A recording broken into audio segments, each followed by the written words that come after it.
Hello everyone, a very pleasant day to you. Here are the top stories this hour. Tinubu puts Nigerian army on highest ever red alert amid rising terror attacks. Security heightened in Southeast as court set to deliver ruling in Nnamdi Kanu's trial. On the foreign scene, U.S. military officials in Ukraine amid reports of draft Russia peace plan. A very good day to you and welcome to First Next News Port Harcourt. I am Becky Osoro. Now the news in details.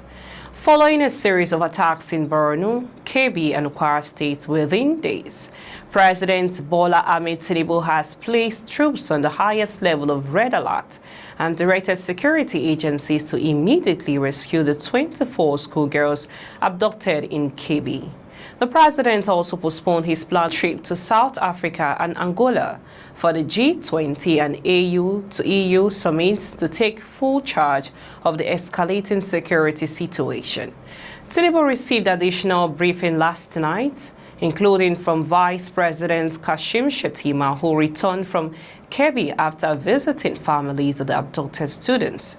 The federal government, meanwhile, said comments by U.S. President Donald Trump alleging targeted killings in Nigeria had further emboldened terrorists to intensify their attacks. Despite the tensions, Vice President Shettima and Kebbi Senator Gaba Medoki expressed optimism that the kidnapped girls would soon be rescued. The latest wave of violence began with an eye swap ambush in Borno that killed several soldiers, including Brigadier General Buba Uba. This was followed by the abduction of schoolgirls in Kebbi, the killing of the vice president while also injuring another.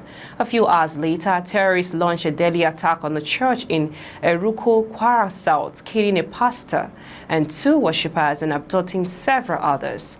Minister for Information and National Orientation, Mohammed Idris, said, "Let it be known that President Tinubu has put our nation's security apparatuses on the highest ever alert and has deployed to actively pursue and eliminate terrorists, bandits, and criminal elements wherever they may be in Nigeria. Kebbi's plan in Nigeria and Spain. Kebbi's plan is Nigeria and Spain. When one child is taken, every home in this nation grips. When girls in the safety of their classroom are seized by criminals, our collective conscience is assaulted." You are listening to news on First Next News Port Harcourt. Let's go for a short break. When we return to bring to you more details as security heightened in Southeast as court set to deliver ruling in Nnamdi Kanu's trial. On the foreign scene, U.S. military officials in Ukraine amid reports of draft Russia peace plan. Please stay with us. Welcome back. In case you're just joining us, you're listening to news on First Next News Port Harcourt. We now bring you the rest of the news. Security have been heightened across the Southeast as the Federal High Court in Abuja is set to deliver judgment today in the alleged terrorism trial of the detained leader of the indigenous people of Biafra, IPOB, Nnamdi Kanu. Kanu, who has been in the custody of the Department of State Services since June 2021, following what his lawyers insist was an extraordinary rendition from Kenya, is to know his fate in a legal battle that has lasted nearly a decade. Justice James Omotosho of the Federal High Court had on November 7 fixed Thursday, November 20th for judgment after ruling that Kanu failed to open his defense within the 6 days allocated to him. Had reported that the IPOB leader has filed a motion challenging the validity of the terrorism charges against him, arguing that the Repeal Terrorism Prevention and Prohibition Act rendered the charges unlawful. He had maintained that the proceedings were a nullity and sought an order directing his release on the grounds that the charges disclose no offense known to law. However, Justice Omotosho held that Kanu could not claim a denial of fair hearing after refusing to utilize the opportunity given to him, reiterating that no ruling or preliminary objection will be determined at this stage. In October 2022, the Court of Appeal discharged him, declaring his rendition from Kenya a violation of international law. The federal government appealed and the Supreme Court reversed the decision, returning the case to the trial court.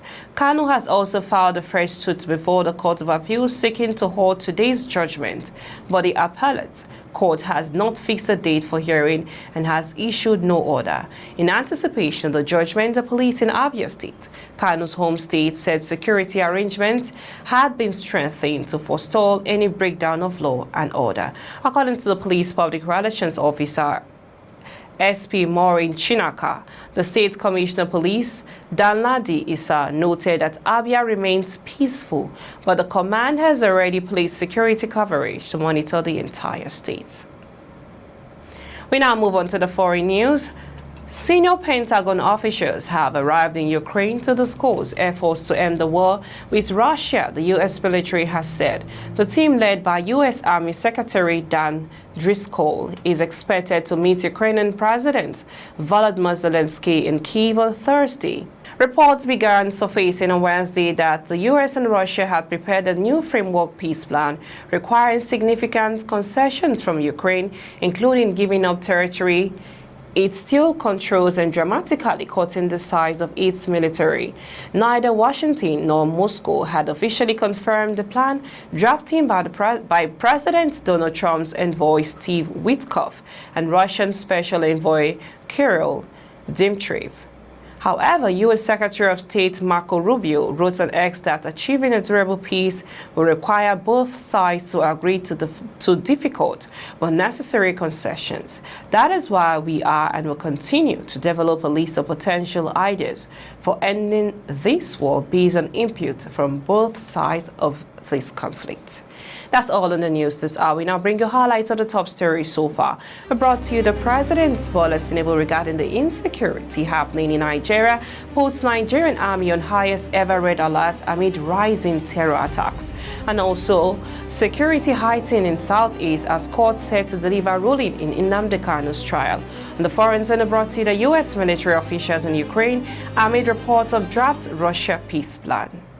Do remember, democracy is the only system that persists in acts in the past. That be whether they are the past that ought to be. I am Becky Osoro from I and the entire team in Port Harcourt, Nigeria. Many thanks for watching. Bye for now.